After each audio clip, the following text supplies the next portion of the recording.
I never expected half the town to show up to bury a man nobody actually liked. Ricky Heldon wasn't evil.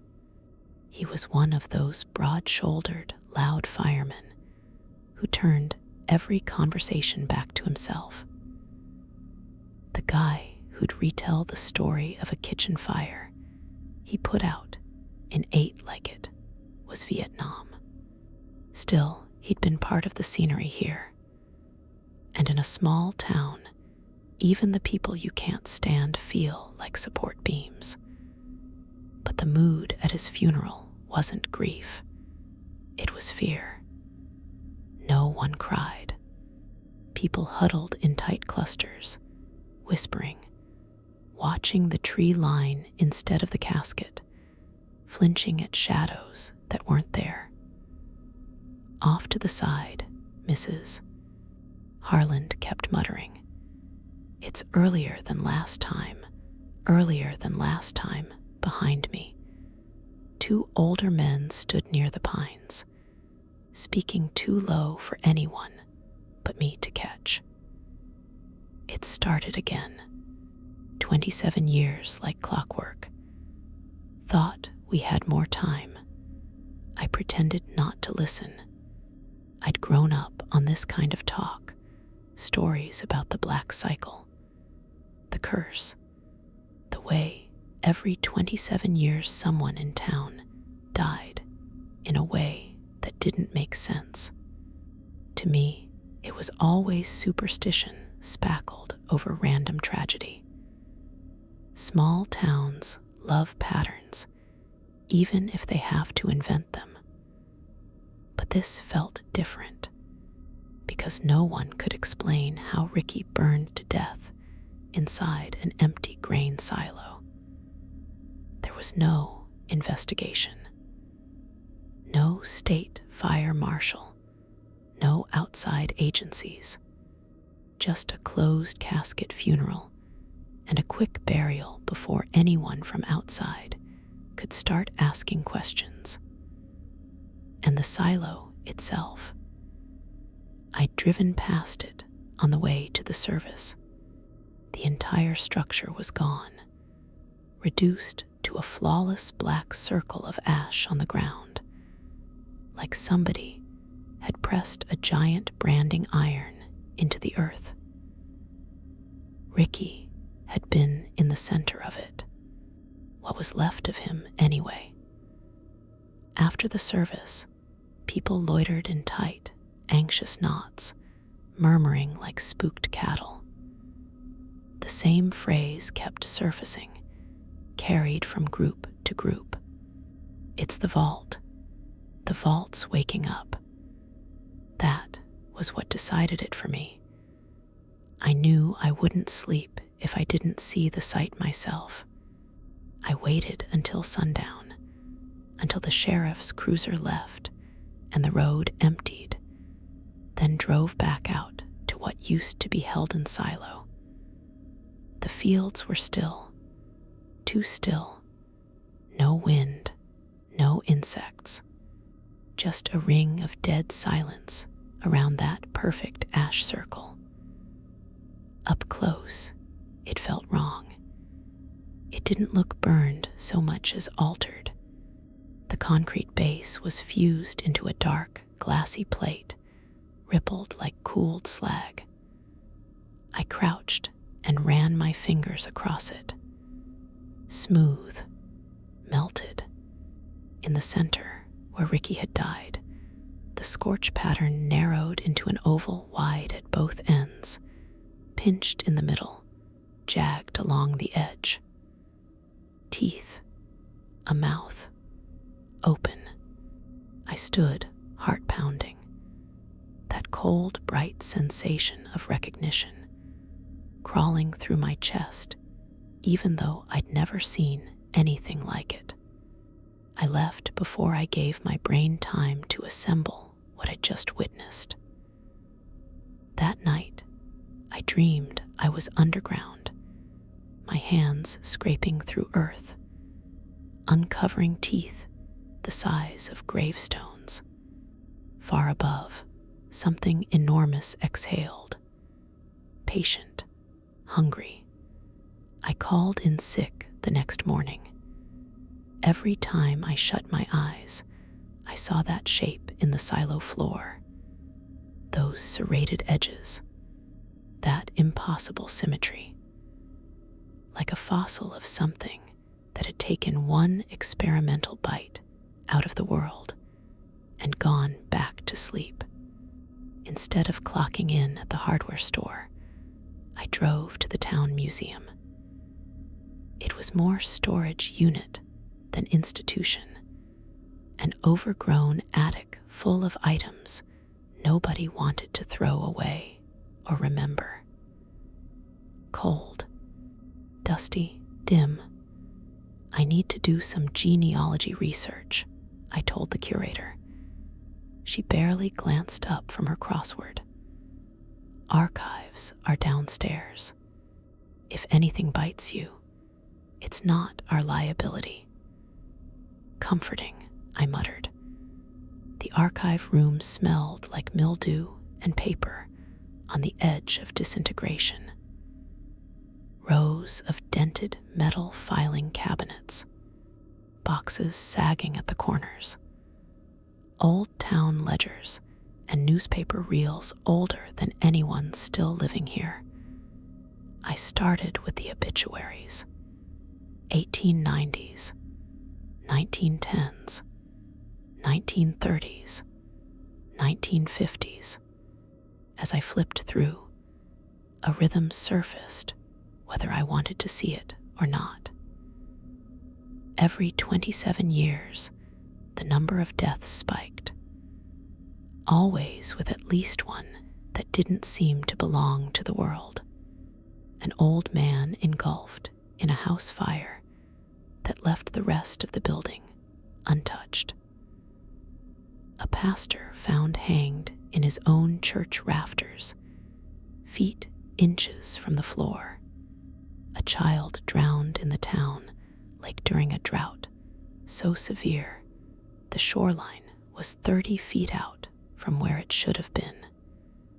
Just like the stories. Then I opened the 1998 folder. It was thicker than the others, stuffed with council minutes, notes, and clippings. And it was terrifying. There were references to a selection committee and a recipient list. The names on those lists were blacked out with heavy strokes of ink, but the wording around them was clear. One entry, consent acquired. The vault remains sealed. The vault. What vault? What consent? My palms were sweating as I turned page after page. On the inside cover, clipped to the cardboard, was a small note. If the list is incomplete, notify the elders. No cycle can begin without unanimous selection. That was the first moment real fear slid into me. Something had gone wrong this time. I pulled out an old town survey map and spread it on the table. Lines and landmarks overlapped in messy ink creeks that had dried up, roads that had been rerouted decades ago, the ghost lines of the original settlement boundary. After a while, my eyes snagged on a label written once, in tiny, faded letters, far beyond any road or marked trail. Vault mouth. No coordinates. No access road. Just a point in the trees, on land no one ever mentioned, deliberately forgotten. I was sliding the documents back into their folder when a folded sheet slipped free and fluttered to the floor. Thick, brittle paper. A family tree of the town's original settlers, webs of names and branches spreading across it. Most of the branches were crossed out in red pencil. Then I found my surname. My family's branch wasn't crossed out.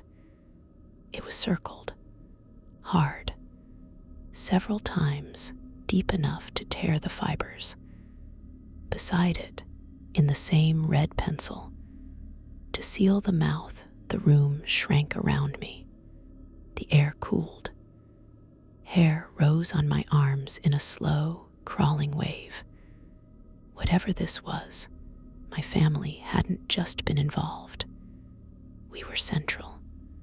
There were only 2 elders left in town who'd seen the 1971 cycle, and one of them no longer spoke at all. The other was Dolores Kint. She lived in a sagging yellow house on Birch Lane, the kind that seemed held up more by habit than structure. I'd seen her at the grocery store, pushing an empty cart, mumbling to herself. People said she had dementia.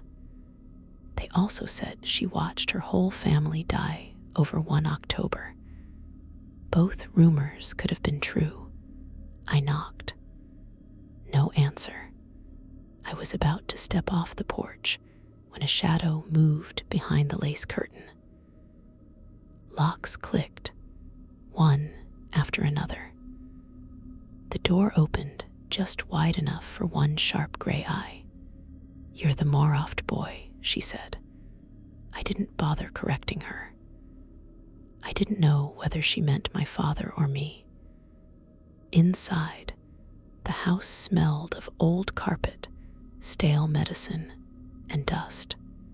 She shuffled around in slippers, muttering, "Tea, do I make tea?" "Dolores," I said, "I have questions about the past." She stopped. Her back straightened. Slowly, she turned her head. Something about the motion made my mouth go dry. "What year is it?" she asked. 2025. She inhaled sharply. "That's soon," she whispered. She drifted to her recliner and dropped into it as if her bones had given up. Her hands shook. I pulled a chair across from her and sat. "Dolores," I said quietly, "I need to know about 1971, about your family, about the deaths. Nothing, no flicker, no change, about Vault Mouth." Her eyes snapped to mine, suddenly clear and sharp. All the fog burned away in an instant. "You shouldn't know that name," she hissed. "Only the chosen and the choosers know that name." "I found documents," I said. "Council notes from 1998. A selection committee." She laughed once, brokenly. "No one chooses anymore," she said. "That's why it's angry." Her voice dropped to a rasp. "It doesn't want a person. It wants the choice. That's the pact." My throat tightened. "What happens if there's no choice?" She leaned forward, fingers clamping the chair arms until her knuckles went white. "If the town does not give, it takes," she whispered. "And it will keep taking until the mouth is full." Her gaze flicked to the window, as if she expected something to be peering in. Then her expression went slack. Her eyes lost their focus, rolling back slightly. "What were we talking about?" she murmured. "Do I know you?" I stood, ready to leave. Before I took 2 steps, her hand shot out and clamped around my wrist with surprising force. Her voice was clear again, knife sharp. "Say it out loud," she said, her name, with intent. "It listens." Then her grip loosened. She slumped back, staring past me, lips moving silently like she was praying to something that was God. I left the house shaking. As I stepped onto the walkway, the screech of tires ripped down the street. Then a horn. Then a crack of metal on wood that made my teeth ache. About 50 yards away, a car had plowed into a telephone pole. The front end was crushed, steam boiling from the hood. The driver's side door swung open. No one was inside. No broken glass on the seat. No blood on the dash. No footprints in the frost leading away. Just an empty car wrapped around a pole, its engine ticking as it cooled. A shiver crawled slowly up my spine. Ricky hadn't been the first death in the cycle. He'd been the first bite. The map called it Vault Mouth. The land around it had no name. No road led to it. Just a thinning of trees off Route 19. And the suggestion of a path that felt more like a memory than a trail. I parked where the pavement turned to gravel and walked the rest, pushing through brush, sliding down small embankments, boots catching on roots buried deep in the soil. The deeper I went, the heavier the air felt, like water building on my skin. Eventually, I reached what had once been a fence, rotting posts in a loose circle, crumbling barbed wire drooping between them. Rusted nails hammered halfway in and bent outward, like something had tried to crawl over and been forced back. Faded wooden signs hung by single hinges. The paint was gone, but the symbols remained. Circles, spirals, a crude mouth shape lined with triangles. On one board, a phrase had been burned in shaky Latin, non eligamus carmitas. We do not choose the flesh chooses us. It didn't just feel ominous. It felt pointed, intentional. A warning from hands long dead. I stepped over the boundary. The forest ended instantly. No undergrowth, no grass. Just bare, ash-gray soil. In the center of the clearing, the ground flattened perfectly. A ring of pale stones marked the perimeter, each half sunk and leaning inward. In the middle was a hole. At first I thought well. Then I saw the sides. A smooth, vertical shaft, wide enough for a body to fall through without touching the sides. The rock inside was black and featureless. No moss, no moisture, no glint of a bottom. Around the rim, shallow grooves spiraled inward, thin and precise, as if something with too many claws had circled that edge 1,000 times. When I leaned over, the air pressing up from below felt wrong, like breath coming the wrong way. A faint hum beat against my eardrums. I picked up a pebble, weighed it in my hand, then dropped it. No clink, no echo, no sense of impact at all, just gone. Near the lip, pressed into the soil, was a slab of rusted iron bolted in place with thick rivets. Names had been engraved across it in uneven rows, hand-carved, the grooves filled with time and dirt. Dozens of them. I traced each one with my fingers, reading aloud. Most meant nothing to me. Old settler surnames, forgotten lines. Near the bottom, one I knew.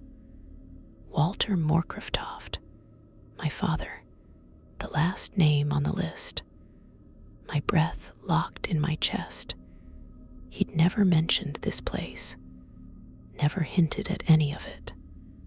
But he'd known. He'd been part of it. I backed away from the hole, careful not to turn my back on it too fast, like a dog you didn't quite trust. Then I left the clearing, forcing myself not to break into a run. By the time I got home, the sun was almost gone. I opened my trailer door and froze. He was sitting at my kitchen table. No call, no knock, just there. He looked older than I remembered. Sunken eyes, shirt only half buttoned, collar skewed, hands shaking hard enough to rattle the cheap salt shaker in front of him. His knees bounced under the table. "You shouldn't have gone there," he said. I hadn't seen him in months. We weren't estranged, exactly, just orbiting each other on opposite paths. He only ever showed up when something was really wrong. And something was very, very wrong. "Sit down," he said. The tone wasn't a request. I sat. He leaned forward, elbows on his knees, as if the act of sitting upright cost him effort. His breath came slow and forced, like he had to remind his lungs to participate. "I know what you've been digging into," he said. "The archives, dolars, the vault." Hearing him say the word aloud was like having ice tipped down my spine. "Dad, what is it? What's in the vault?" He stared at the table, jaw working, then finally spoke. "The town isn't cursed," he said. "It made a deal." He scrubbed his face with both hands. Back in 1890, the founders struck a pact with whatever is under that ground. They called it the mouth, the deep, the listener. Names don't matter, he swallowed. They promised it one life every 27 years. One, chosen willingly through a vote. In return, it left the rest of us alone. Something horrible was happening to the settlers before that. Something so bad they wouldn't even write it down. The deal was the only way they saw to survive. My stomach turned. "You're saying this town has been sacrificing people?" "Willingly," he said. "Yes, always with consent. Always someone who agreed. A quiet death. A clean one. And the vault stayed sealed."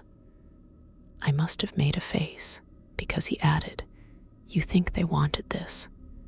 That they didn't try leaving?" He shook his head. "They tried. Early on, whole families packed wagons and ran. It didn't matter. Wherever they went, something followed. Crops rotted. Wells turned dry.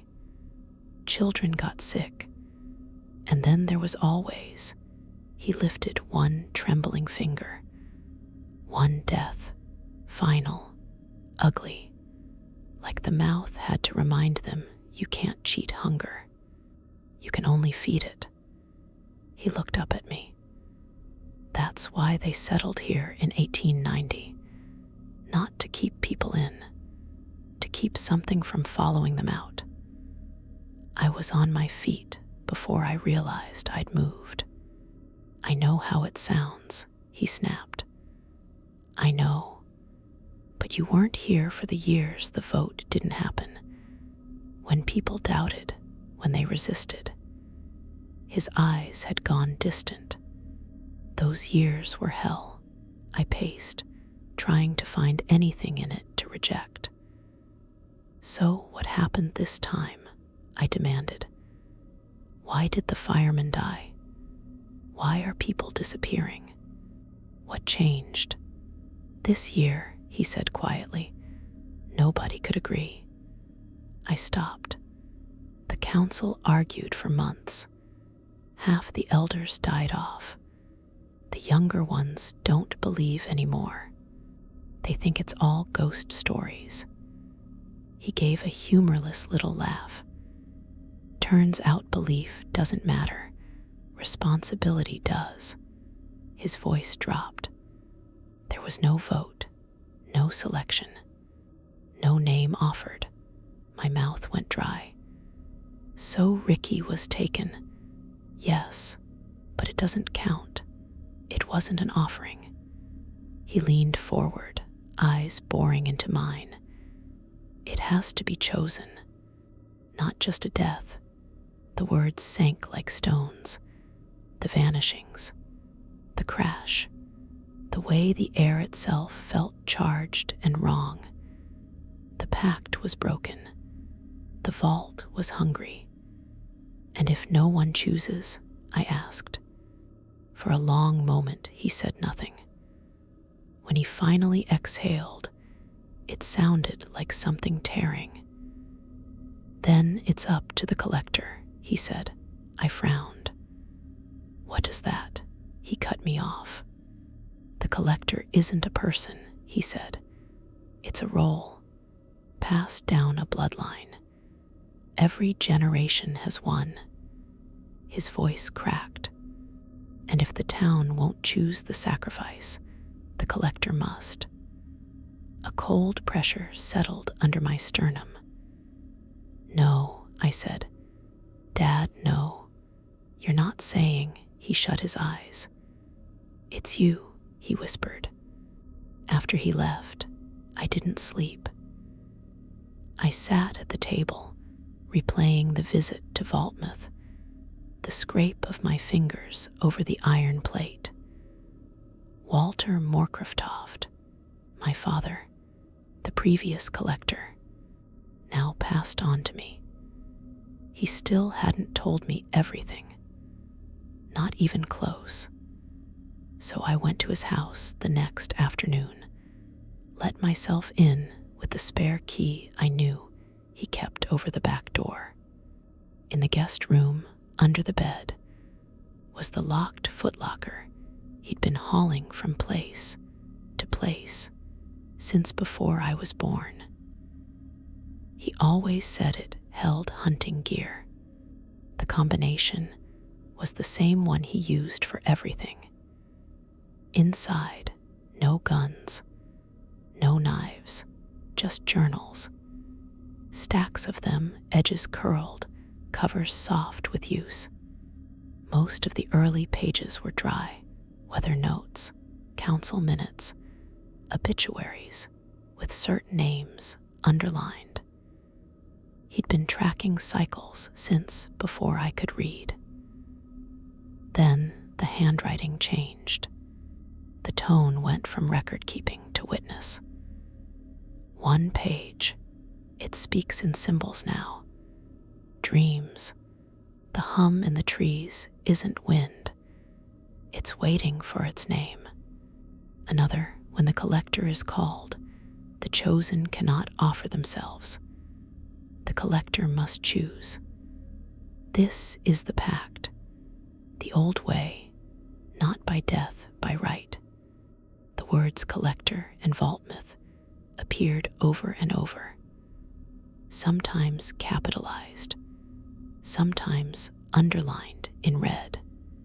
Crude diagrams of the clearing filled the margins, the ring of trees, the fence, the shaft. Strange glyphs marked the perimeter.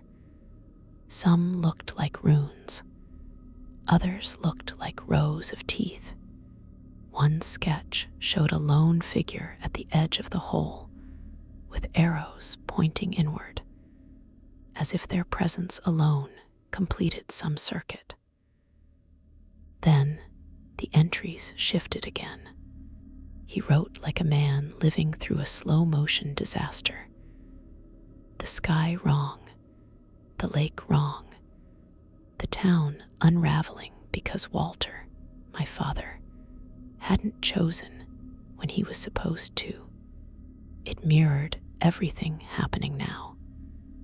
The council arguing, the deadlines slipping, the burdens sliding inevitably onto the collector.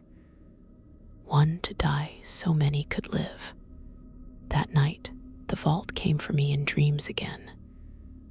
But this time, I wasn't trapped in it. I stood above it, on that dead ground at the rim. A crowd knelt in a wide circle around me, hands clasped, heads bowed, lips moving. I spoke. My mouth formed words I couldn't remember when I woke, in a voice that wasn't only my own. And the vault opened. It started with the birds. Most mornings, my trailer's power lines were black with crows, sharp little silhouettes, like disgruntled jurors judging everyone's comings and goings. One morning, they were just gone. That same day, a field of cattle on the west side of town was found standing in perfect formation, all facing the same direction, heads bowed. Every one of them dead, bloodless, organs folded inside out like paper crafts. 2 nights later, something boiled, not in the kitchen, outside. I opened the door and saw the lake across the road roiling like a pot on high heat. Wake's Pond, the old reservoir where we used to swim, steamed steadily for 10 straight hours. The water thickened, darkened, and finally ran red. Fish floated to the surface, split from gills to belly. The air changed. Too sweet, too rotten, like overripe fruit and burnt teeth. Something was opening. I wasn't the only one who noticed. The remaining elders, the ones old enough to remember what it looked like when the pact held, and when it didn't, called a secret vote. They met in the stone house out by Mill Creek, the old one with too many locks and no insulation. Only 6 showed up. They tried to choose, tried to write a name. The vault ignored them. It had waited too long, gone unheard too many times. Now it wanted me not as prey, but as a mouth. I didn't hear this secondhand. Judge Hulvessa, one of the elders, came to my door at dawn. His knuckles were scraped, his eyes red, like he'd been crying or not sleeping. He sat on my porch swing and lit a cigarette with unsteady hands. "We failed it," he said. I stayed inside the doorway. "You're the last stop. You understand?" he asked. I said nothing. "The collector exists for a reason," he went on. "In case of breakdown, when the people can't choose, the blood must. You're not the sacrifice. You're the priest. Speak a name with intent. That's all you have to do."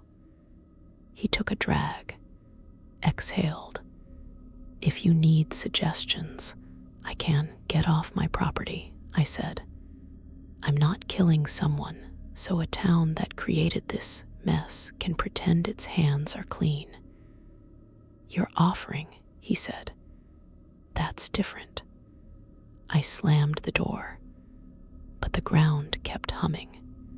That night, the sky turned the color of old bruises. Clouds spun low and fast, spiraling like water circling a drain. My neighbor's maple oozed sap that looked and smelled like iron. Dogs stopped barking. they stopped moving. Somewhere, a bell started tolling.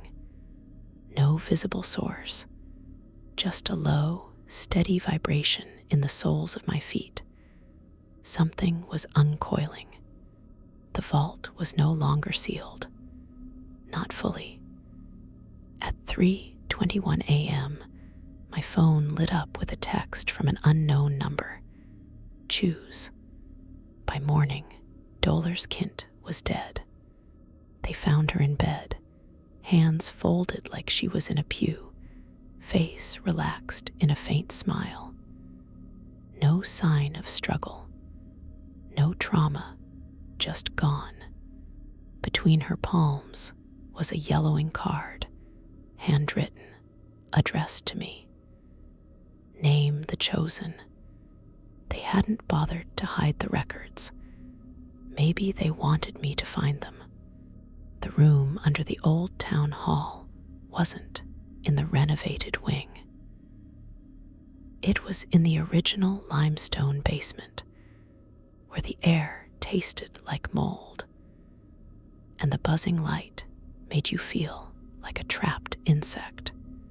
The door was unlocked. The selection ledger sat on a shelf by itself, thick, cloth-bound, heavy as a brick. Its cover was worn smooth by generations of hands.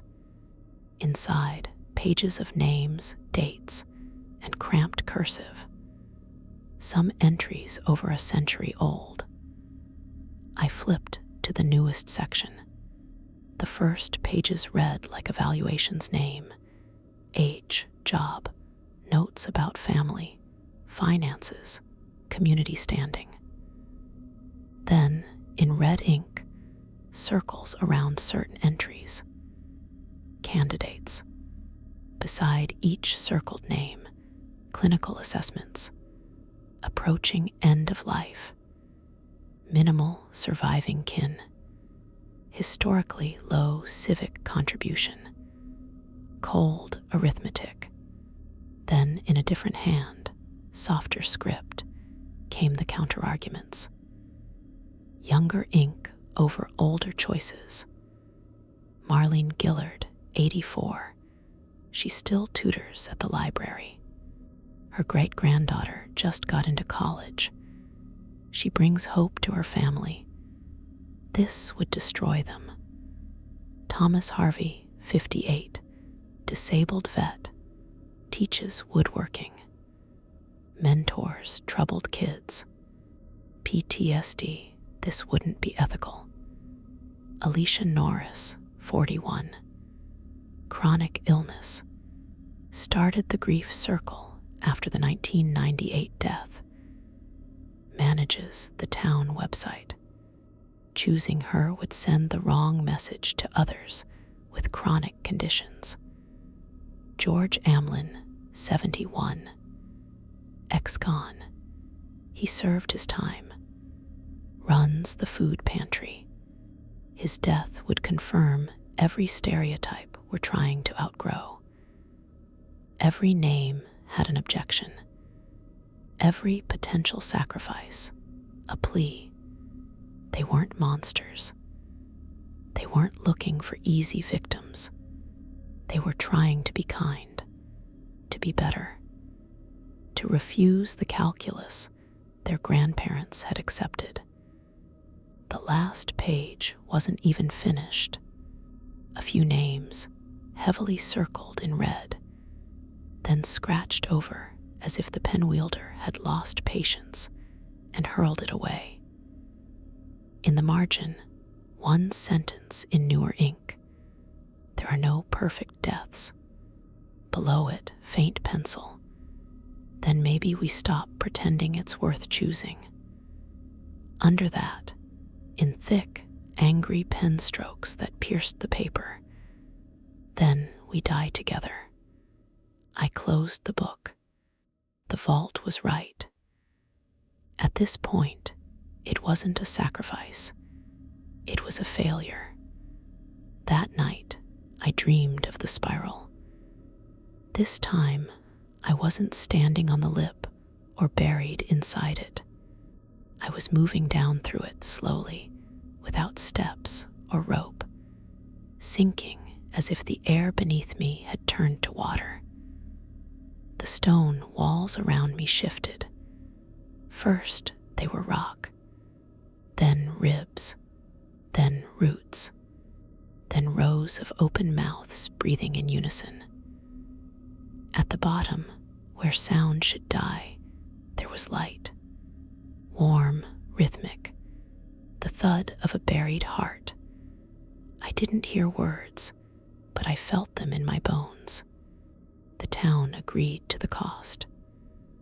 Images spun around me, other towns, other possible futures. In one, spirals of fire twisted up into the clouds, turning birds inside out mid-flight. In another, the town square was filled with kneeling figures whose lips were stitched shut with gold, trees sprouting backward through their skulls. In one, there was no vault myth anymore, not sealed, consumed. The land sagged in on itself like something beneath had eaten its fill and kept growing. In every version, one thing was the same. No choice had been made. I woke soaked in sweat, my tongue heavy, like it had been reciting vows in a language I didn't know. Even then, I couldn't force myself to pick a name. I didn't call a meeting.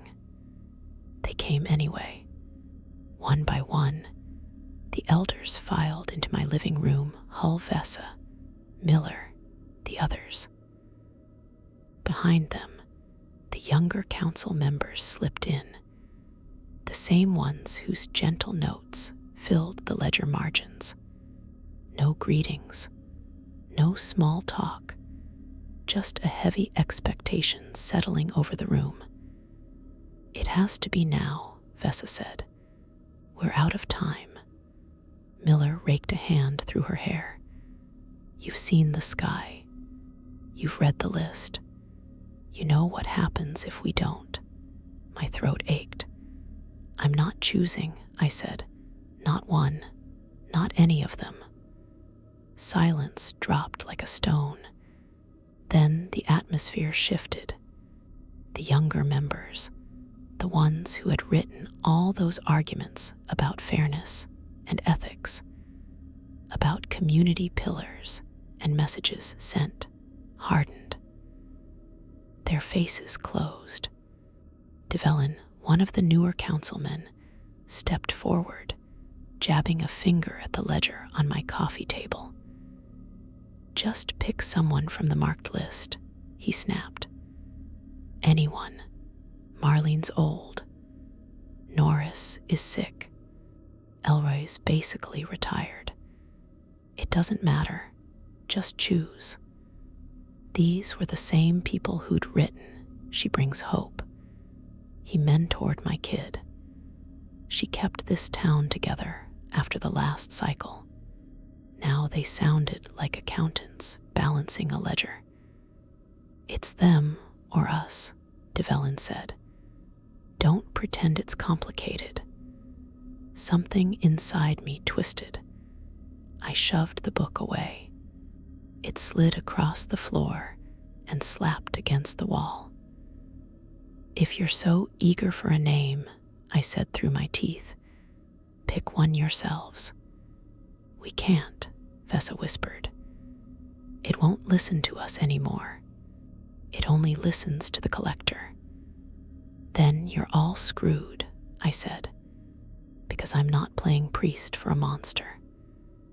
The idea of choosing which neighbor, which teacher, which stranger I'd send into that hole, so people who had built this machine could keep pretending not to see it.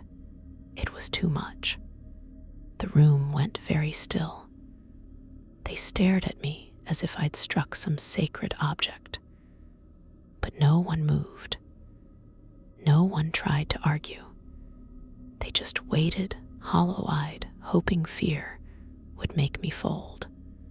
The front door slammed open so hard it smacked the wall.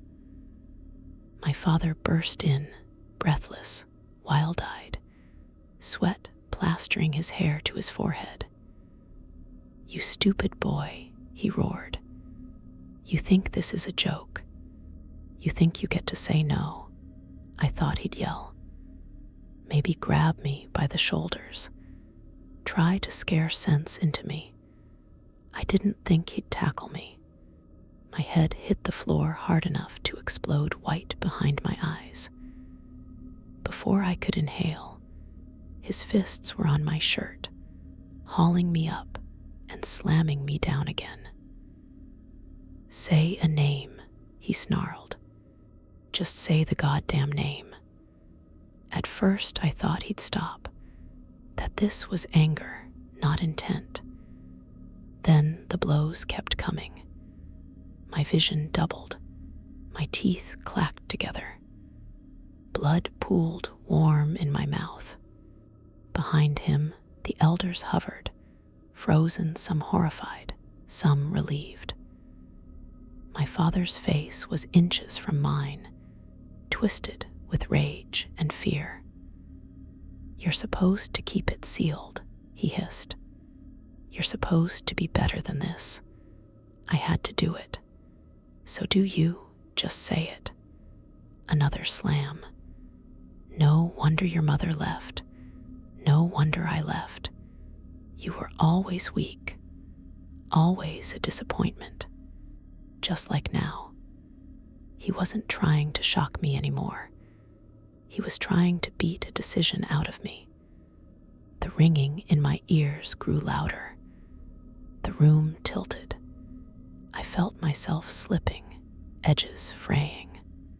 In that bright, stupid, narrowing space of consciousness, one thought surfaced. The rules didn't say it had to be someone on their list. It just had to be a name, spoken with intent. My lips moved. I whispered my father's name. The consonants scraped out of my bruised throat. Barely sound, but they were true. The weight vanished. He was gone. 1 second, his hands pinned me. The next, there was only empty air and the faint echo of a grunt that never finished. No collapse, no body, just absence. Someone gasped. Someone else choked on a prayer. Nobody moved. They all knew what I'd done and what it meant. They left quickly. No one looked me in the eye. No one offered a hand up. They spilled out of my house like smoke, escaping a fire. All of them, terrified the ceiling might fall as soon as they crossed the threshold. I lay on the floor a while, listening to my pulse hammer in my teeth.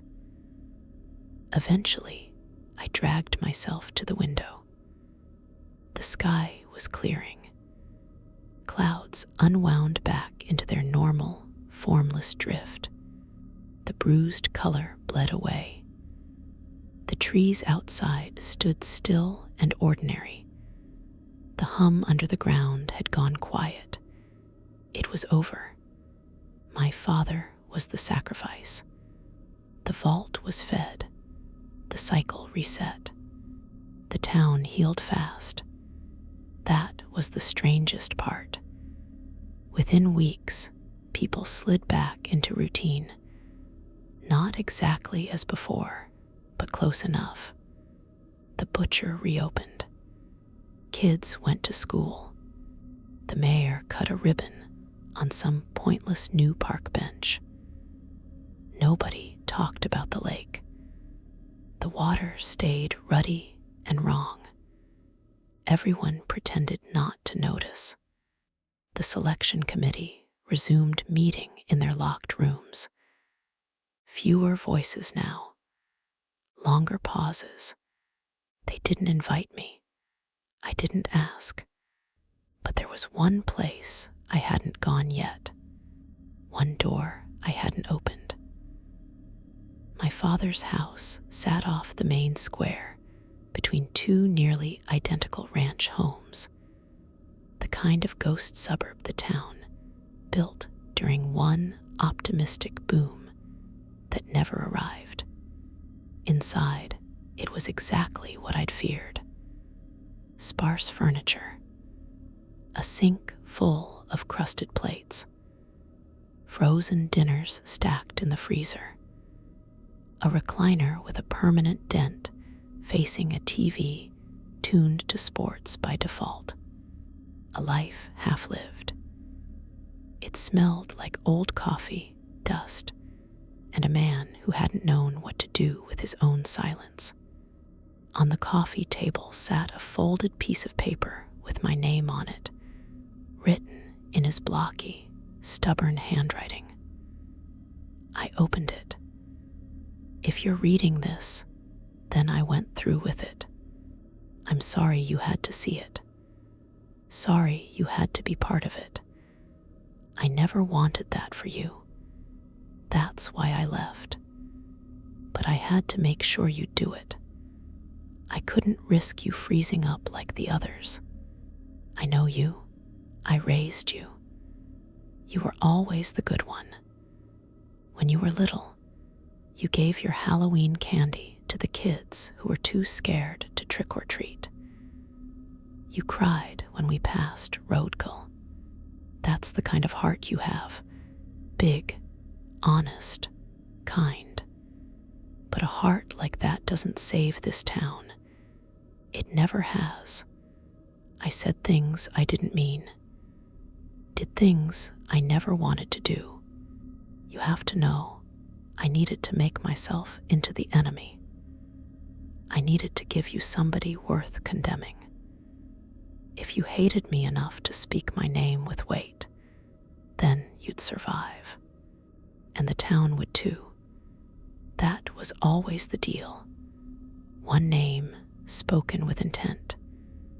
That's how the mouth knows the offering is real. It had to be me. I was halfway gone anyway. I've been watching the sky for years. I could feel it. The teeth behind the clouds, the pressure in my bones. It was coming. And you were going to be the one they turned to. So I gave you something to aim at. Me. I'm proud of you. Not because you did what I wanted, but because even after everything, I think you hesitated. Don't let this town break you. You're not like the rest of them. Keep being the kind one, even if it hurts. All my love, Dad, I sat in his recliner. It didn't feel right, didn't fit, but I stayed there anyway, the letter in my hand. And I cried harder than I had in years, not because he was gone, not because of what he'd done, because I understood, and I hated that I understood.